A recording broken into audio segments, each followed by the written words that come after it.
ప్రభు యొక్క బల్ల దగ్గరికి వెళ్ళే ముందు దేవుని వాక్యపు వెలుగులో మనలను మనము ఒక్కసారి చూసుకొని మన పాపమును ఒప్పుకొని ప్రభు దగ్గర యోగ్యులుగా మనల్ని మనము సిద్ధపరచుకున్నాం. దేవుని పిల్లలమైన మనము ఈ విధంగా ప్రతి వారము దేవునికి సమర్పించుకుంటూ ఉన్నాం.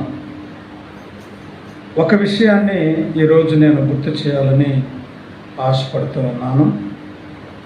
అదేంటంటే, మనం ఎన్నో ప్రార్థనలు చేస్తూ ఉన్నాం, ఎంతగానో నీతిగా బ్రతుకుతూ ఉన్నాం. మరి అటువంటి పరిస్థితుల్లో కొన్ని సందర్భాలలో మనము తప్పిపోతూ ఉన్నాం. ఈ తప్పిపోతున్నటువంటి మనలను ప్రభు ఏమంటున్నాడంటే, మరి సరైనటువంటి దారిలో మనలను నడిపించడానికి ఒక తీర్పు దినము అనేటటువంటిది మనకుంది. కాబట్టి ఆ తీర్పు దినానికి ముందే మనల్ని మనము సిద్ధం చేసుకున్నప్పుడు మన మీద ఎవరికి ఏ విధమైనటువంటి ఇబ్బంది ఉండదు. కానీ అలా సరిచేసుకోకుండా మన జీవితాన్ని ఇలాగే కొనసాగిస్తూ ఉన్నామనంటే ఒకానొక సమయం ఉంది. ఆ సమయమున మనము సిగ్గుపడవలసిన వారు, అవమానపరచబడవలసినటువంటి వారు. ఎందుకంటే మరి ఈ రోజుల్లో మనం చూసినప్పుడు ఒక చిన్న తప్పు జరిగిందనుకో బజార్లో, అది ఎవరైనా చూశారనుకో వాళ్ళు వెళ్ళి ఇంకొకరికి చెప్తారు, పలానాయన ఒక పొరపాటు చేస్తుంటే నేను చూశానని కదా. ఏదన్నా ఒక మాట అన్నప్పుడు ఇతరులకు తెలిసినప్పుడు వాళ్ళు ఏం చేస్తారంటే తగిన సమయంలో సాక్ష్యం చెప్తారా చెప్పరా. కాబట్టి మన జీవితంలో కూడా మన మీద నేరం మోపేవాళ్ళు ఉన్నారు. మన మీద నేరం మోపేవాళ్ళు ఉన్నారు. కాబట్టి మన జాగ్రత్తగా మన జీవితాన్ని నిందారహితులుగా, నిష్కల్మషులుగా మనల్ని మనం సిద్ధపరచుకున్నప్పుడు మరి వాటి నుండి మనం తప్పించుకునే అవకాశం మనకు ఉంటుంది. కాబట్టి క్రైస్తవులుగా మనం ఎలా ఉండాలి అని అంటే, చాలామంది ఏం చేస్తూ ఉంటారంటే దేవునికి నమ్మకంగా ఉండకుండా దేవుణ్ణి శోధిస్తూ ఉంటారు, దేవుణ్ణి బాధ పెడతా ఉంటారు. ఇశ్రాయేలు ప్రజలు పూర్వకాలంలో ఎలా ఉండేవాళ్ళు అని అంటే, చూడండి 78వ కీర్తనలో 41వ వచనం.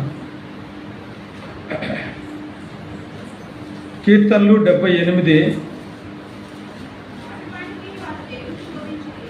మాటి మాటికి వారు దేవుని శోధించిరి, మాటి మాటికి ఇశ్రాయేలు పరిశుద్ధ దేవునికి సంతాపం కలిగించారు. అంటే మన వల్ల దేవుడు ఏమైపోతున్నాడు? దుఃఖపడుతున్నాడు. సంతాపం అంటే ఏంటో తెలుసా? సంతాప సభ అంటాం. సంతాపం అంటే ఏంటమ్మా? ఒక వ్యక్తి చనిపోయినప్పుడు అతనిని జ్ఞాపకం చేసుకుంటూ ఆ కుటుంబాన్ని ఓదారుస్తూ సంతాపం వ్యక్తం చేస్తారు. అర్థమైందా? అది సంతాపం. అంటే ఒక దుఃఖకరమైనటువంటి విషయం.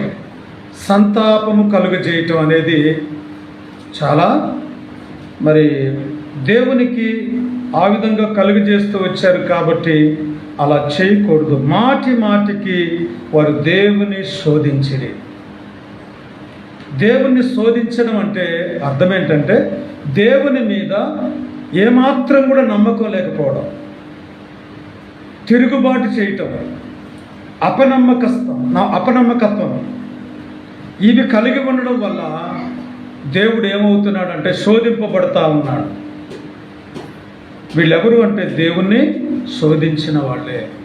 106వ కీర్తన ఒక్క మాట చూద్దాం. 106వ కీర్తన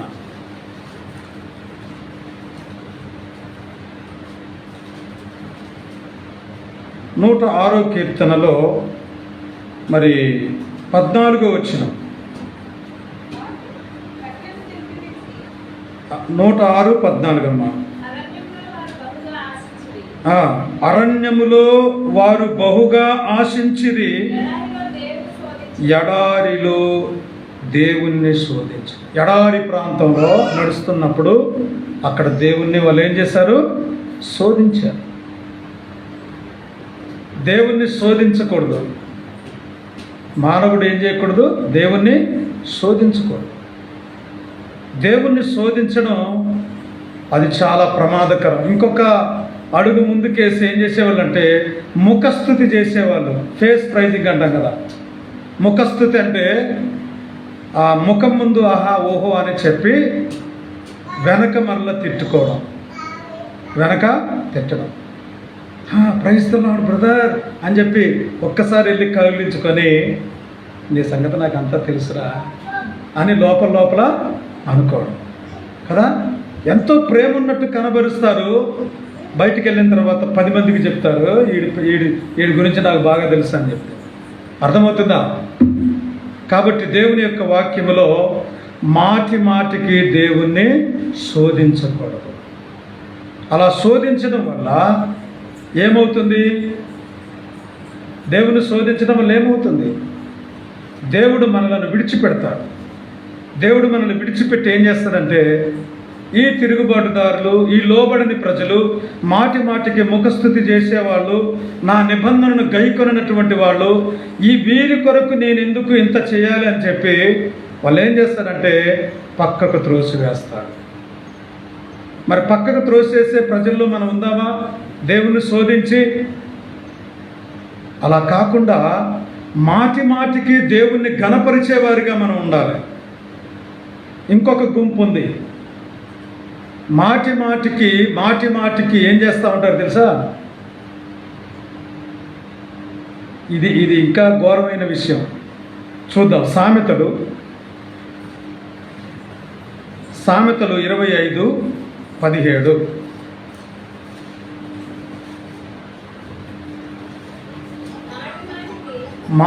మాటికి నీ పొరుగువాని ఇంటికి వెళ్ళకుము, అతడు నీ వలన విసిగి నిన్ను ద్వేషించునేమో. దేవుడు ఏం చెప్తున్నాడు విశ్వాసికి? మాటికి నీ పొరుగువాని ఇంటికి వెళ్ళబాకు. మనం ఏం చేస్తాం తెలుసా? పొద్దున్న లెగితే అక్కడే ఉంటాం. మనకిష్టమైన వాళ్ళు. వాక్యం ఏం చెప్తుందంటే మాటికి నీ పొరుగువాని ఇంటికి వెళ్ళకు. నీకేం అవసరం?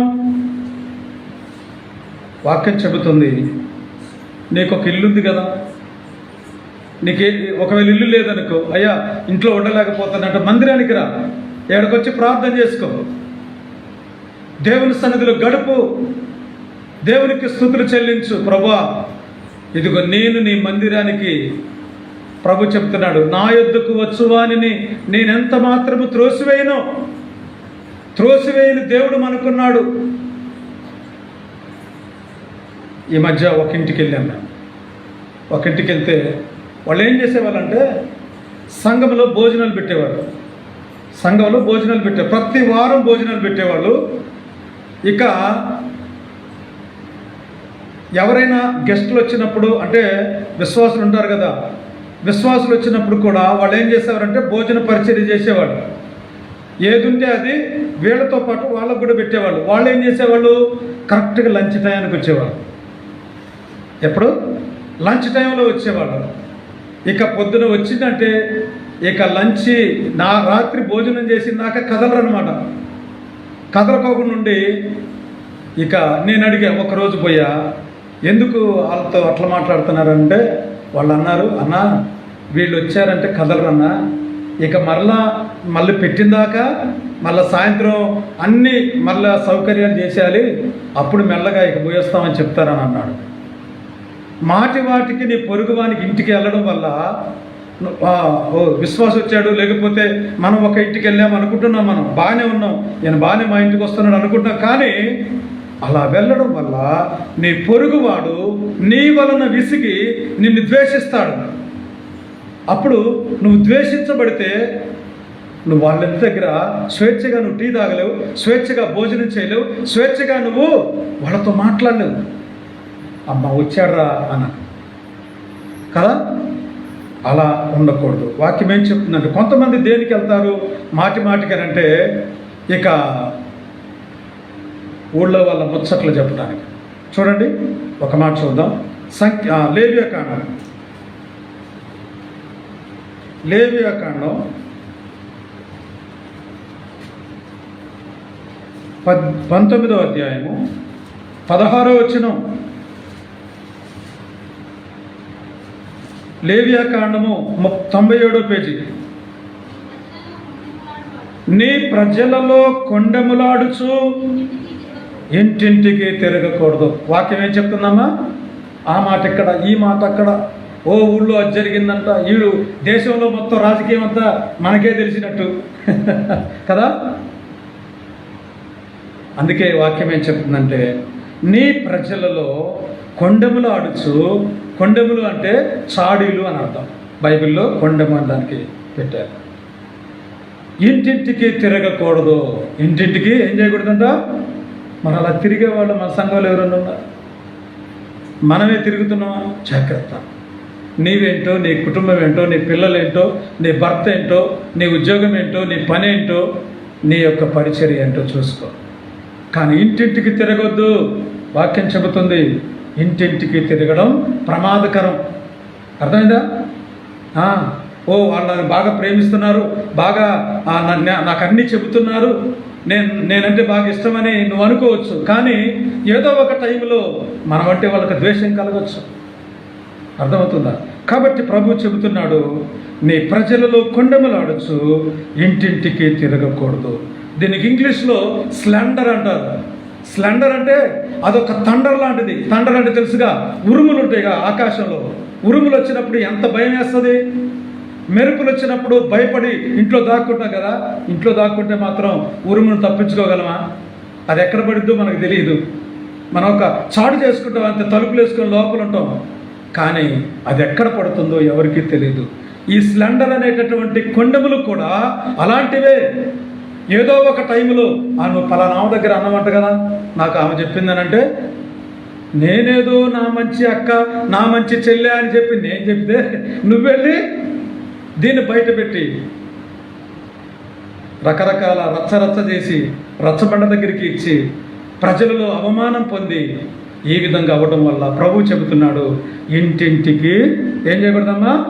మాటి మాటికి తిరగొద్దు. ఎప్పుడన్నా ఒకసారి వెళ్ళు, కానీ మాటి మాటికి తిరగకూడదు. ఇలా మాటి మాటికి వెళ్ళడం వల్ల ఏం జరుగుతుంది?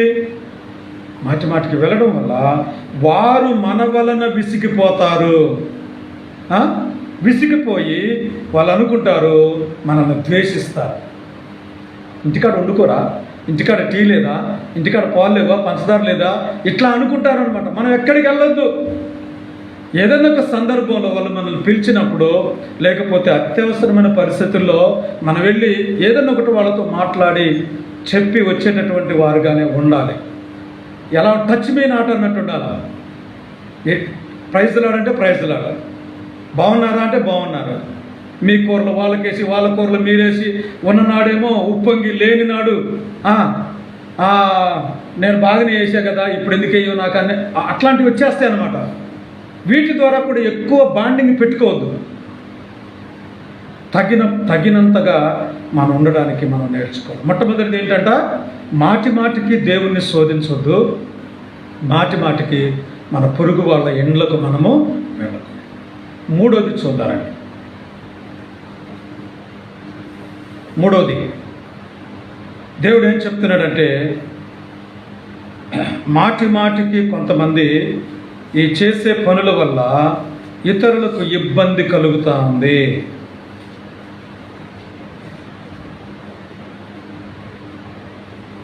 అర్థమైందా? మాటి మాటికి లూకాసు వార్తలో చూద్దాం. లూకాసు వార్త 11వ అధ్యాయంలో, లూకాసు వార్త 11వ అధ్యాయము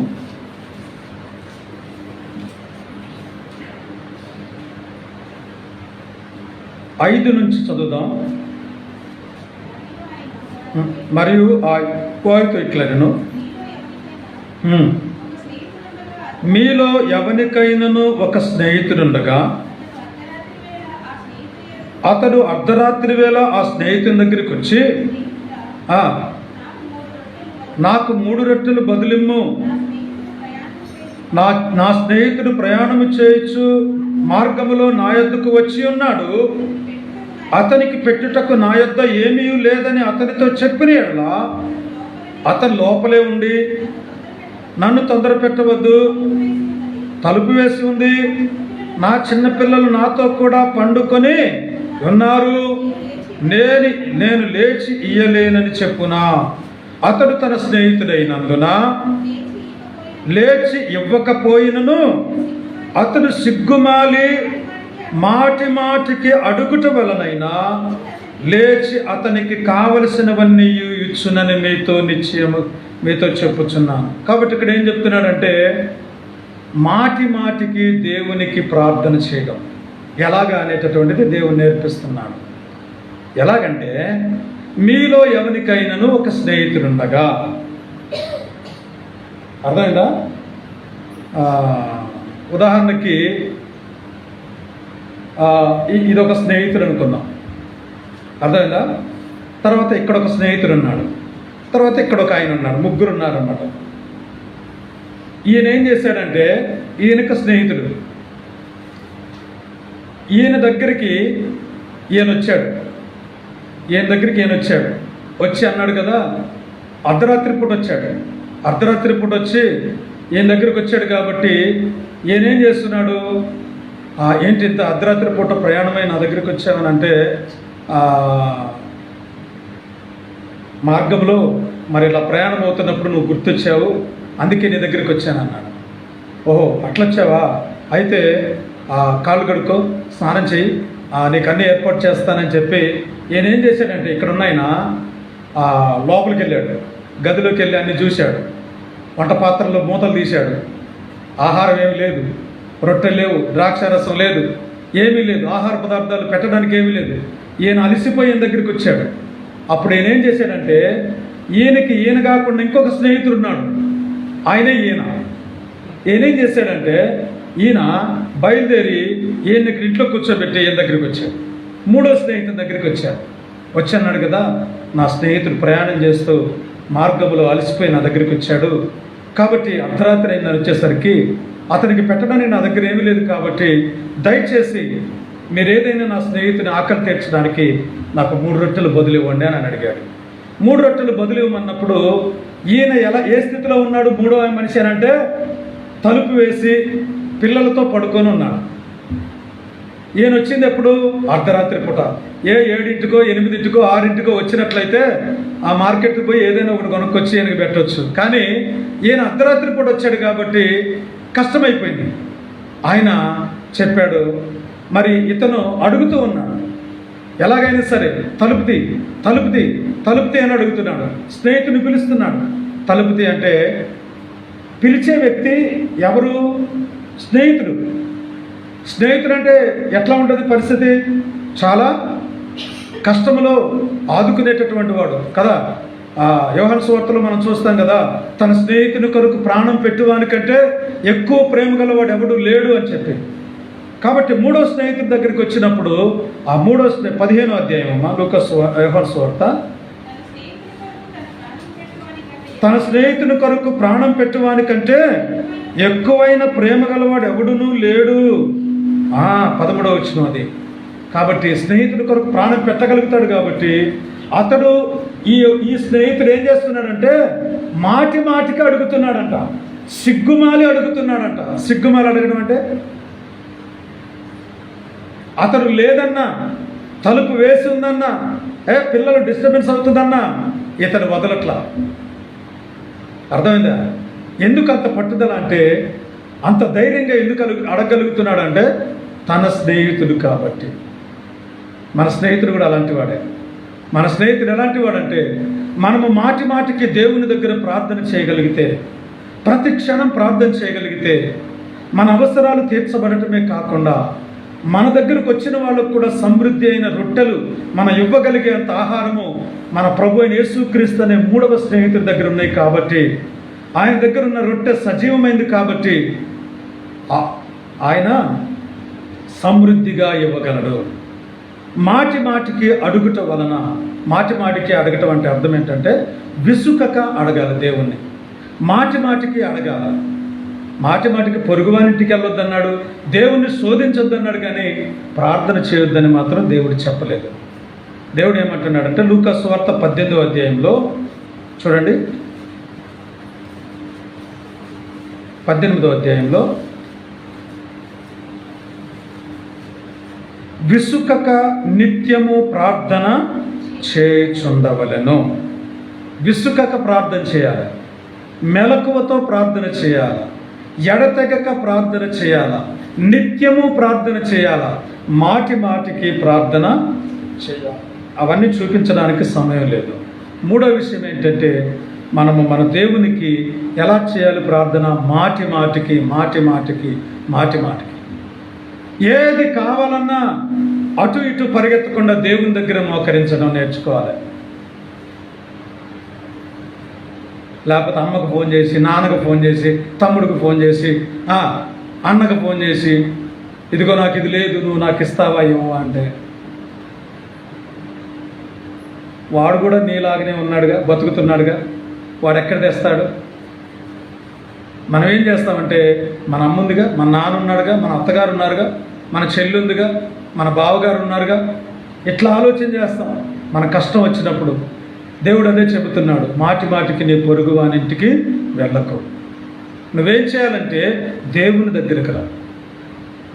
దేవుని దగ్గరికి వచ్చినప్పుడు ఆయన నీ అవసరాలు తీర్చగలిగిన వాడు. అర్థమైందా? మనం ఏం చేయాలా? మాటి మాటికి ఏం చేయకూడదంట. ఇంకా కొంతమంది ఉంటారు, ఇంకొక బ్యాచ్, 4వ బ్యాచ్. మొట్టమొదటి బ్యాచ్ దేవుణ్ణి శోధించే బ్యాచ్, 2వ బ్యాచ్ ఇంటింటికి తిరిగే బ్యాచ్, 3వ బ్యాచ్ ఏంటి? దేవునికి చక్కగా ప్రార్థన చేసే బ్యాచ్. ఇది కొద్దిగా మంచి బ్యాచ్. ఇక 4వ బ్యాచ్ ఉంది.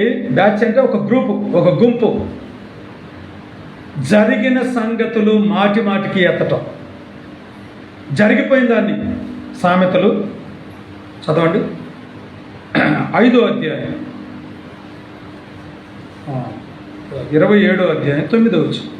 27:9 సామెతలు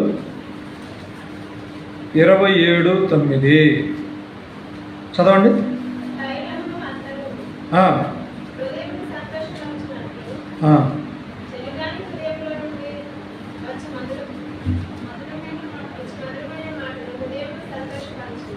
ఆ 27:9 నన్ను చదివింది. సామెతలు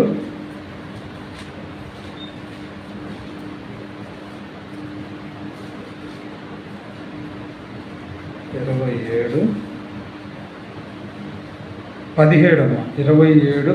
25:17 కదా ఇందాక మనం చదివింది. మాటి మాటికి నీ పొరుగువాని ఇంటికి వెళ్ళకు. తర్వాత 27:9 ఏముందంటే విషయం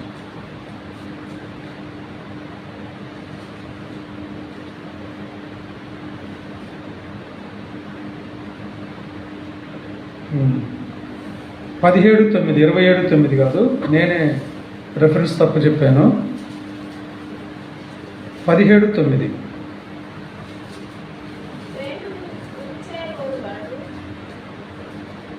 ప్రేమను వృద్ధి చేయగోరువాడు తప్పిదములు దాచిపెట్టెను, జరిగిన సంగతి మాటి మాటికి ఎత్తువాడు మిత్రభేదము చేయును. మిత్రభేదము అంటే ఇక తెలుసు కదా మీకు. ప్రేమను వృద్ధి చేయగోరేవాడు ఏం చేస్తాడంట? తప్పిదములు దాచిపెడతాడు. ఈ తప్పిదములు దాచుట అనేటటువంటిది చాలా విలువైంది. ఇతని గురించి మనం చదివినప్పుడు ఈ ప్రేమను వృద్ధి చేయగోరేవాడు, ఈ ప్రేమ అంట అనేక పాపములను కప్పివేస్తుందంట. ప్రేమ ఏం చేస్తుంది? అనేక పాపములను కప్పివేస్తుంది. మనము యోహాను రాసిన పత్రికలో మనం చూద్దారండి. యోహాను రాసిన పత్రిక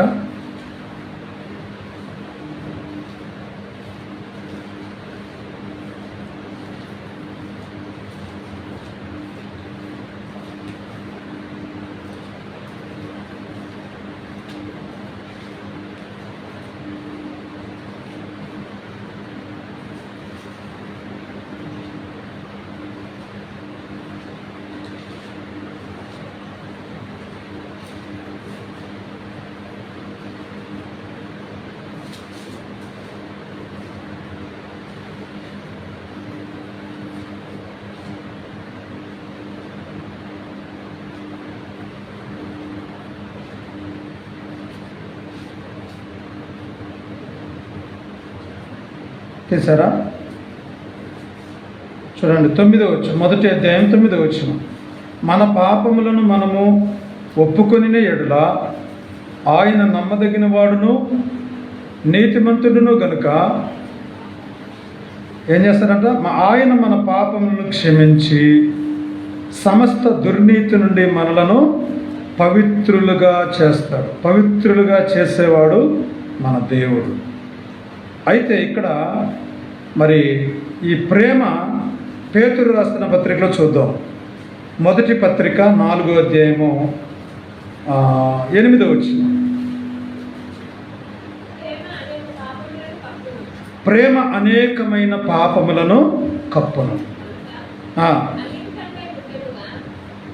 అన్నిటికంటే ముఖ్యంగా ఒకని ఎడలో ఒకడు మిక్కుటమైన ప్రేమ గలవారైన.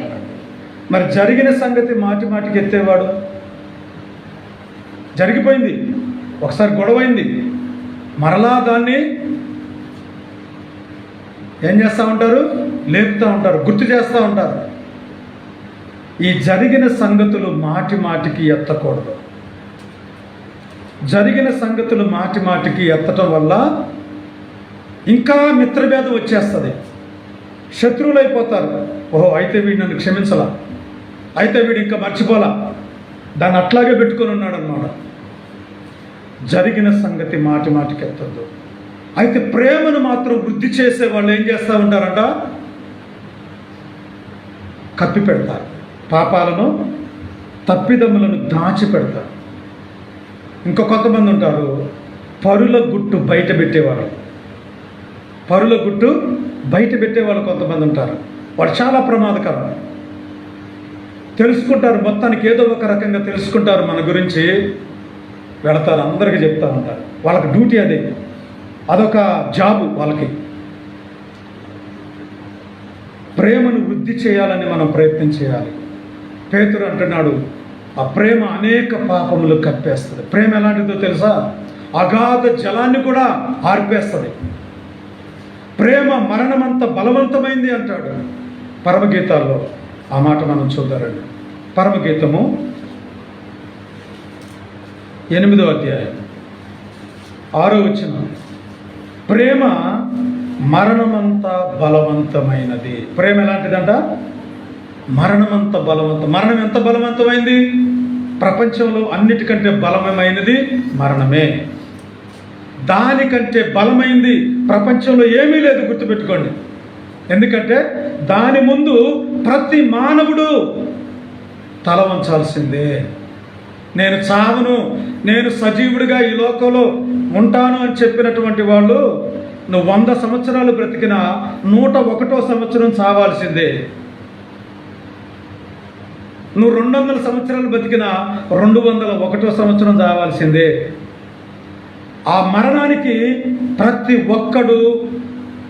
ఒక్కరు కూడా తల వంచాల్సినటువంటి వాళ్ళే. అర్థమైందా? కానీ మరణము కంటే బలమైంది ఏంటంటే ప్రేమ. అర్థమైందా? మరణం కంటే బలవంతమైనది ప్రేమ. చూడండి, 7వ వచనంలో, అగాధ జలములు ప్రేమను ఆర్పజాలవు. ఈ ప్రేమను ఆర్పాలంటే అగాధ జలములు ఆ ప్రేమను ఆర్పజాలవు అంట. కాబట్టి దేవుని పిల్లలమైన మనము మాటి మాటికి జరిగిన సంగతులు ఎత్తొద్దు. ఎత్తుతారా మీరు కూడా? క్షమించండి. ఎవరైనా మీ ఎడల పొరపాటు చేసినప్పుడు ఒకవేళ మనమే ఇతరుల పక్షాన పొరపాటు చేసినప్పుడు వారికి మనము తెలియచేయాలి, క్షమించండి. ఒకవేళ నీ ఎడల అతను తప్పు చేస్తే అతన్ని క్షమించు. ఎందుకో తెలుసా? క్షమాపణ అనేటటువంటిది, చూడండి, మీరు క్షమిస్తే క్షమించబడతారు అనేది ప్రభు చెప్తున్నాడు. యేసు ప్రభు ఎట్లా మన రుణాలు క్షమించాడు, మన పాపాలు ఎలా క్షమించాడు, అలాగే మనము కూడా ఇతరుల యొక్క అపరాధాన్ని మనం క్షమించేవారుగా మనం ఉండాలి. ఇతరుల యొక్క సంగతులు, జరిగిన సంగతులు, ప్రజెంట్ కాదు, పాస్ట్ సంగతులు మనం వాటిని ఏం చేయకూడదు, మాటి మాటికి వాటిని ఎత్తి మాట్లాడకూడదు. ఇది 4వ గుంపు. అర్థమైందా? ఇంకొక గుంపు ఉంది. ఆ గుంపును గుర్తు చేసి నేను ముగించేస్తాను. దేవుని బిడ్డలమైన మనం ఎలా ఉండాలని దేవుడు కోరుకుంటూ ఉన్నాడనంటే, మరి ప్రభు చెబుతున్నాడు, మాటికి దేవుణ్ణి శోధించవద్దు, మాటికి పొరుగువాని ఇంటికి వెళ్ళవద్దు, జరిగిన సంగతి మాటికి ఎత్తవద్దు. ఇక 5వది ఏంటంటే, దేవుని బిడ్డలమైన మనము మరి అపోస్తుల కార్యములు 24వ అధ్యాయము 26వ వచనం. 5వ సంగతి, అపోస్తుల కార్యములు 24-26 చదవండి. 24-26. సువార్త పౌలు వలన కలుగు, తర్వాత పౌలు వలన కలుగు తనకు ద్రవ్యము దొరుకునని ఆశించి, కాబట్టి ఇక్కడ ఏం చెప్తున్నాడంటే, పౌలు వలన తనకు ద్రవ్యము దొరుకునని ఆశించి మాటికి అతన్ని పిలిపించి అతనితో సంభాషణ చేస్తున్నాడు. అయితే ఈ పౌలు అనేటటువంటి ఈయన అంతకుముందు ఎవరు అంటే సౌలుగా ఉన్నాడు. ఈ సౌలుగా ఉన్నప్పుడు సంఘాన్ని హింసించాడు.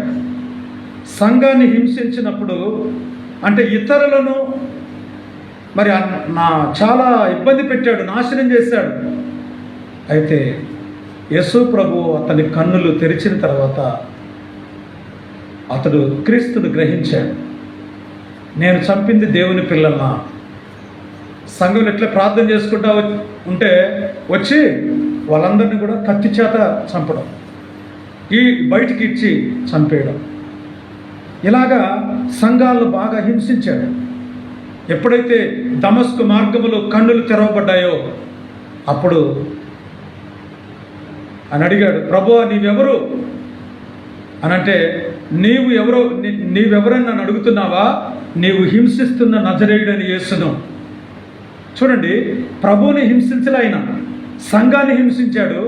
కానీ ఆ సంఘమును హింసిస్తే దేవుని హింసించినట్లే. ప్రభు అన్నాడు, మిమ్మును ముట్టినవాడు తన కనుగుడ్డును ముట్టినవాడు అన్నాడు జకర్యా గ్రంథంలో. మనల్ని ఎవరైతే ముట్టుకుంటారో శత్రువులు, వాడంట తన కనుగుడ్డును ముట్టుకున్నవాడంట జకర్యా గ్రంథం. చూడండి,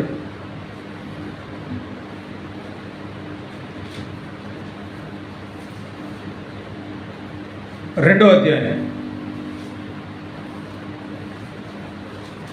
8వ వచనం. సైన్యములకు అధిపతియగు యెహోవా సెలవిచ్చినదేమనగా, మిమ్మును ముట్టినవాడు తన కనుగుడ్డును ముట్టినవాడుగా ఎంచి మిమ్మును దోచుకొనిన అన్యజనుల యొద్దకు ఆయన నన్ను పంపి ఉన్నాడు. మిమ్మును ముట్టినవాడు తన కనుగుడ్డును ముట్టినవాడు. కనుగుడ్డును ఎవరైనా ముట్టుకుంటారమ్మా? చిన్న నలక కంటిలో పడితే చాలా రోజంతా గరగరగరలాడి కన్ను ఎర్రగా మారి ఇట్లా ఉంటుంది. అయితే ఇలా తీసి మనం ఇట్లా ముట్టుకోగలమా? లోపల గుడ్డును ముట్టుకునే వాళ్ళు ఉన్నారా ఇంత మటుకు? దానికి ఏది తగలకూడదు. ఒక చిన్న ఆకు కానీ లేకపోతే చిన్న డస్ట్ కూడా పడకూడదు. ఈ కన్ను ఎప్పటికప్పుడు తను తాను క్లీన్ చేసుకొని మనకు స్వచ్ఛంగా కనబడడానికి ప్రయత్నం చేస్తూ ఉంటుంది. అర్థమైందా? చెడు వ్యర్థ పదార్థం అంతా కూడా పక్కకు దూరేస్తూ ఉంటుంది. వాక్యం ఏం చెప్తుందంటే, క్రైస్తవులైనటువంటి వారు మిమ్మల్ని ఎవరైతే ముట్టుకుంటారో వారు తన కనుగుడ్డును ముట్టుకున్న వాళ్ళతో సమానం. యేసుప్రభు అంటున్నాడు, నీవెవరని నన్ను అడుగుతున్నావా? నీవు హింసించుచున్న నజరేయుడైన యేసుని నేను అన్నాను. సంఘాన్ని హింసిస్తే యేసుని హింసించినట్టే. అప్పుడు అన్నాడు, అయ్యా తెలియక చేశాను, నన్ను క్షమించని ప్రభు పాదాలు పట్టుకున్నాడు. కళ్ళు కనపట్ల. అక్కడ